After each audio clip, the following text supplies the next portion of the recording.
오늘은 2025년 6월 29일 성 베드로와 성 바오로 사도 대축일입니다. 성부와 성자와 성령의 이름으로 아멘. 마테오가 전한 거룩한 복음입니다. 예수님께서 카이사리아 필리피 지방에 다다르시자 제자들에게 사람의 아들을 누구라고들 하느냐 하고 물으셨다. 제자들이 대답하였다. 세리자 요한이라고 합니다. 그러나 어떤 이들은 엘리야라 하고 또 어떤 이들은 예레미야나 예언자 가운데 한 분이라고 합니다. 예수님께서 그러면 너희는 나를 누구라고 하느냐 하고 물으시자 시몬 베드로가 스승님은 살아계신 하느님의 아드님 그리스도이십니다 하고 대답하였다. 그러자 예수님께서 그에게 이르셨다. 시몬 바르요나야, 너는 행복하다. 살과 피가 아니라 하늘에 계신 내 아버지께서 그것을 너에게 알려주셨기 때문이다. 나 또한 너에게 말한다. 너는 베드로이다. 내가 이 반석 위에 내 교회를 세울 터인즉 저승의 세력도 그것을 이기지 못할 것이다. 또 나는 너에게 하늘나라의 열쇠를 주겠다. 그러니 내가 무엇이든지 땅에서 매면 하늘에서도 매일 것이고 내가 무엇이든지 땅에서 풀면 하늘에서도 풀릴 것이다. 주님의 말씀입니다. 그리스도님 찬미합니다. 너는 베드로이다. 모든 주일은 주님의 부활을 기억하는 날이지만 오늘 하루 우리는 이날에 예수님의 제자들 중 우리가 기억하는 소중한 두 인물을 위해 대축일로 보냅니다. 그들의 이름은 베드로와 바오로입니다. 거의 모든 면에서 극단적으로 갈리는 두 인물이기 때문에 우리는 예수님의 취향과 판단의 근거도 알 수 없게 되어버립니다.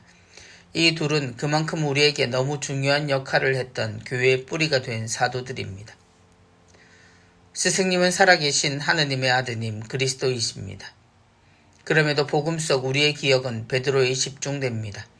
바오로는 복음 속 예수님 곁에 머물지 않았고 예수님의 제자들과 사람들을 박해하는 중 등장한 인물이기 때문입니다. 그럼에도 그는 자신이 알고 있던 모든 것을 통해 예수님의 모든 것을 우리에게 설명해주는 역할이 됩니다. 반면 우리의 기억에 각인된 베드로는 늘 고집세고 말에 조심성이 없는 섣부른 실수투성이의 인물입니다. 그럼에도 하느님 앞에서 자신의 부족함에 솔직하고 욕심을 부리지 않았던 사람이기도 합니다.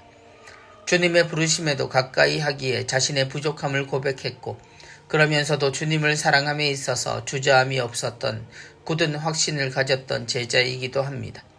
그런 베드로는 보편적인 사람들의 모습과 가장 많이 닮았습니다.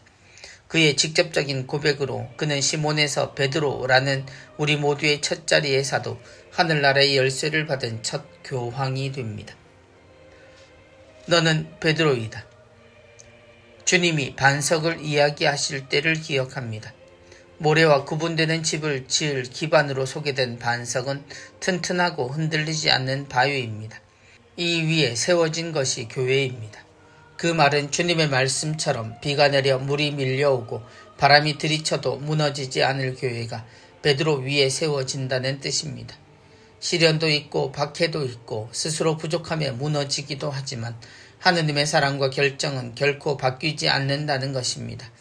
그래서 세상의 기준에 우리는 주님의 거의 모든 부분을 설명하고 우리에게 전해준 바오로의 지식에 의지하면서도 교회가 베드로에 의해 지켜지고 있었음을 분명하게 기억하고 그 전통을 주님으로부터 이어오는 중입니다. 분명 시련도 잘못도 있었지만 주님의 말씀은 그래서 베드로를 더욱 정확하게 설명하기 때문입니다. 나는 너에게 하늘나라의 열쇠를 주겠다. 하늘나라의 기준이 세워진 날 그 기준이 베드로가 되었습니다. 우리의 빈약한 상상력이라도 이것 하나는 분명합니다. 이 귀한 열쇠가 너무나 평범한 베드로에게 주어졌다면 이 열쇠를 여는 기준도 그 사람이 된다는 것입니다.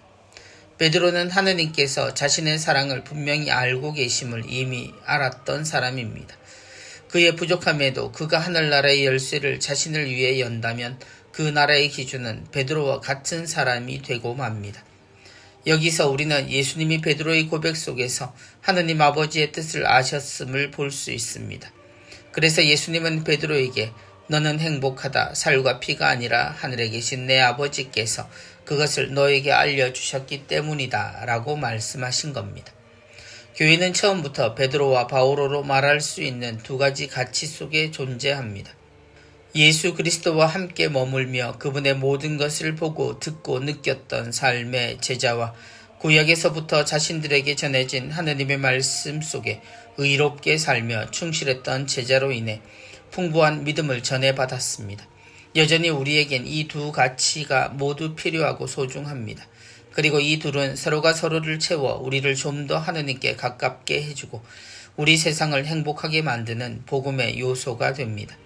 습관처럼 누구를 베드로다, 바오로다 라고 말하는 어리석음보다 자신의 모습 속에서 하느님을 온전히 드러내시는 하느님의 뜻을 두 제자를 보며 알고 스스로가 할 수 있는 일에 최선을 다하는 우리가 되기를 바랍니다.